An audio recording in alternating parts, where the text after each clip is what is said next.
depois que retornar do almoço. Wesley Cantelmo, ele é economista na cidade de Belo Horizonte. Bom dia. Tudo bem, pessoal?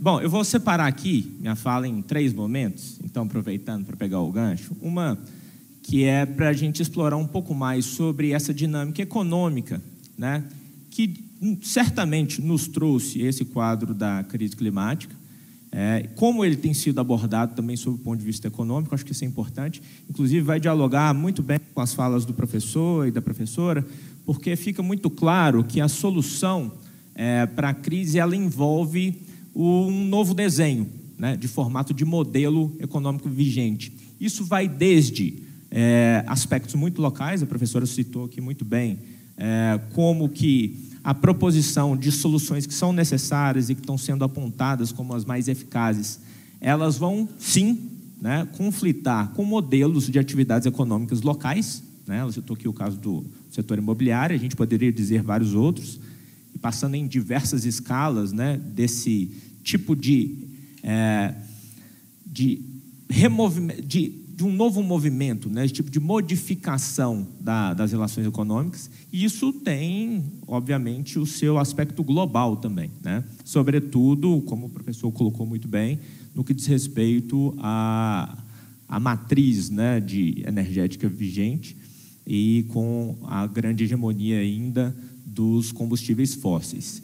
Então, vou abordar isso um pouquinho. Vou entrar aqui nesse segundo momento, a gente conversa um pouco mais e muito rapidamente, de uma maneira provocativa, sobre a questão da bacia do doce em específico, até para a gente provocar esse debate no período da tarde também, né, que a gente propôs em termos transversais. E no terceiro momento, você vai descontar do meu tempo aí, Carol, eu vou já entrar em seguida nessas orientações também para o período da tarde, como que vai funcionar, beleza? Então, vou começar dessa primeira parte, a respeito da questão econômica. Sim, gente, sem muito rodeio nesse aspecto, é óbvio, né? Nós temos um modelo econômico que, baseado num tipo de energia, né, que nos trouxe, né, como legado essa crise que a gente está vivendo, né? Eu não vou entrar aqui nos termos de como a crise já está se colocando como uma realidade para nós, porque o professor e a professora colocaram isso muito bem, mas é importante que a gente já tenha isso em mente, né? Há 10 anos atrás, eu estava lá no governo de Minas nessa época, participava já das articulações junto às instituições da ONU, e a gente ainda tratava a coisa ainda como um futuro, ainda que um futuro próximo, né? Apesar da gente já acompanhar os números das emissões e os modelos, né, de previsão dos efeitos já estarem muito bem estabelecidos, há 10, 15 anos atrás a gente falava, olha, é uma coisa, a gente precisa correr para dar tempo. Hoje, a gente não necessariamente correu, tá, para resolver o problema, e o problema está aí com tudo, né? Não preciso dizer sobre a questão do Rio Grande do Sul. Aqui, essa semana, esse mês, né, esse verão, a gente teve um problema aqui muito próximo, em Dom Silvério, enfim, Belo Horizonte, ano após ano, a gente vai ver, e assim, vai ser cada vez mais frequente. Num contexto de um país como o nosso, que eu como economista, gosto de abordar nesses termos, um país que convive com a sua condição subdesenvolvida, né?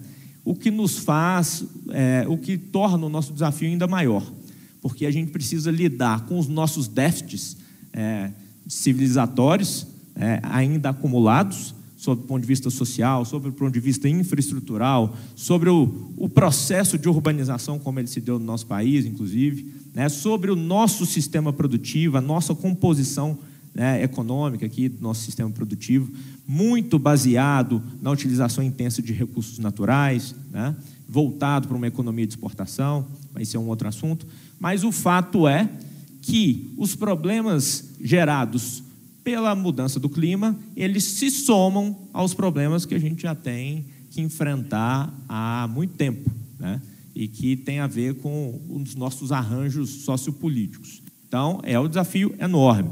Por isso, inclusive, os elementos que a professora trouxe aqui, que são baseados nesse enfrentamento, nessa busca da justiça climática, a partir de uma conexão com a população local, né, sendo aspecto central nesse desenho de enfrentamento, ele é essencial.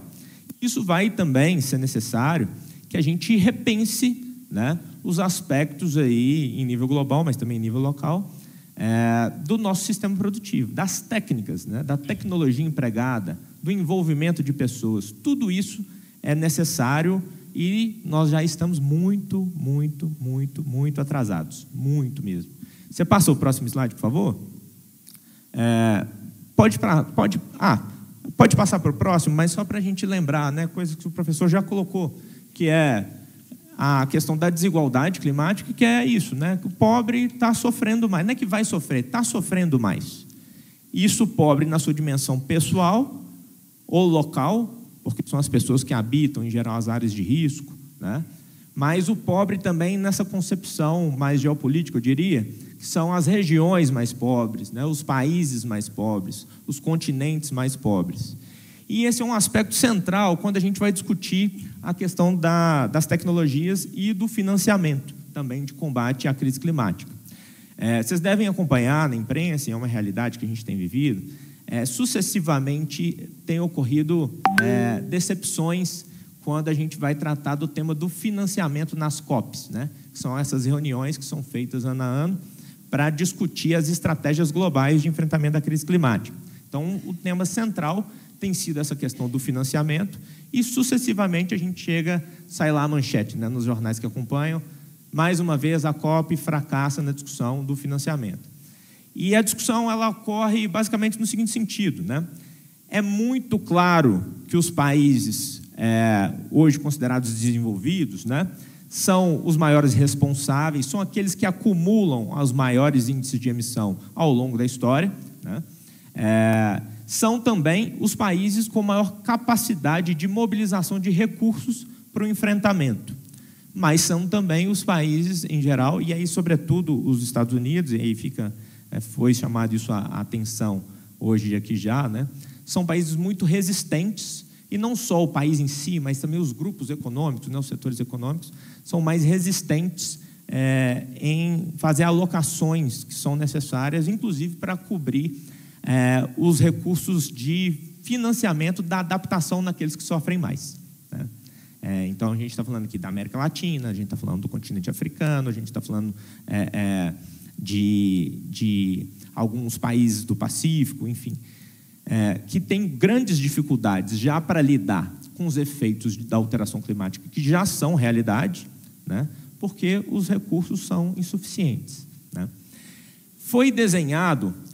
Foram desenhados mecanismos, inclusive, de estímulo à alocação de capitais privados como fonte de possível financiamento. Então, capitais privados que não são apenas de doação, mas novos modelos de negócio, né, que estariam promovendo essa economia verde. O que a gente tem verificado, e eu acho assim, sem grandes surpresas, e até por isso mesmo esse tem sido objeto de debate nas COPs, e essas sucessivas decepções, é que esses modelos eles não têm alcançado patamares suficientes para lidar com o problema. Inclusive, as grandes destinações de fluxos financeiros, né, novos papéis verdes, inclusive com ações que são importantes, o governo federal agora lançou recentemente, né, uma chamada de papéis, né, de títulos públicos verdes, voltados para o financiamento da transição ecológica, e são aspectos importantes, mas eles têm sido insuficientes e mais do que isso. Nos últimos 3, 4 anos, está consolidado que o fluxo financeiro voltado a esses fundos destinados à mudança climática tem diminuído. Ou seja, as grandes gestoras de capitais no mundo não têm mais abordado com grande força, com grande prioridade, esse tipo de título. Então, a gente tem uma crise global, nacional, regional e local de financiamento dessas alterações climáticas. É preciso que a gente tenha isso em mente, né? É preciso, porque para implementar as soluções, conforme o professor trouxe, conforme a professora trouxe também, é preciso que a gente tenha recursos, né? É preciso uma política clara de investimentos necessários. Vários deles são de baixo custo, mas os de baixo custo, em geral, entram em atrito com modelos de negócio já existentes, né? Então, a gente tem que colocar isso tudo em cima da mesa e começar a planejar. Por isso, a fala da professora é essencial, né? Essa dimensão local do planejamento e da discussão, isso que a gente está fazendo aqui hoje, é essencial. Para a gente colocar todas essas cartas em cima da mesa e vamos começar a montar aí as nossas soluções, né? As metas de redução, né? A gente convive, o professor tocou nisso, né? A gente convive com dois problemas, né? O primeiro, aquelas metas que foram destinadas para 2030, algumas foram sendo cumpridas, mas já é mais ou menos consenso, a gente já vê isso no relatório do IPCC, né? De que o mais provável é que a gente não cumpra as metas para 2030, tá? O que agrava o problema. E, para piorar, como o professor citou, as medições já com as medições a gente tem observado que aquilo que a gente previu para 2030 talvez fosse necessário mais de imediato. Então, a gente tem um quadro muito difícil pela frente, né? Pode passar, por favor. Cara, você viu meu tempo? Nossa Senhora, eu falei que ia falar 15 minutos, já vou... Pode passar, por favor. Vou entrar nisso aqui, não, que o professor já falou. A professora trouxe aqui também a necessidade de a gente abordar a realidade a partir de novos conceitos, né? Então, eu trago aqui um conceito da bioeconomia, e aí tem um aspecto, uma discussão que tem ocorrido no mundo inteiro em torno disso, mas ela está central no sentido da gente desenhar um novo modelo econômico que tenha a nossa sobrevivência, a sobrevivência dos biomas como aspecto central, inclusive sobre o aspecto tecnológico, né? Então, hoje se fala bastante numa grande oportunidade que o Brasil, inclusive, tem de se estabelecer no cenário global como um precursor dessa nova concepção econômica, inclusive sob o ponto de vista tecnológico. Mas lembra, para isso a gente precisa de investimento estratégico, de planejamento e de um acompanhamento estratégico mesmo, né, dessas metas e da nossa recomposição enquanto economia no mundo. Então, tem muitas oportunidades nesse sentido, vão desde aspectos muito locais que estão relacionados aqui com soluções baseadas na natureza, estão relacionadas a um novo modelo de produção agrícola baseado em sistemas agroflorestais, enfim, que estabeleça uma nova relação com o bioma, que preserve os solos, que aborde até tudo aquilo que o professor Marcos colocou, mas também sob o ponto de vista tecnológico, né, de avanços em temas como a biotecnologia, novas soluções, inclusive que a gente já tem um histórico importante, o Adalberto citou aqui, né, a questão do pró-álcool. A gente tem essa tradição de trazer novas soluções, mas a gente precisa transformar, dar escala para esse tipo de coisa, escala de acordo com a preocupação também que o professor Marcos colocou, pensada estrategicamente. Então, a gente precisa repensar nosso modelo econômico, né? E um dos aspectos também é relacionado à transição energética, obviamente. A gente tem crescido bastante, né, na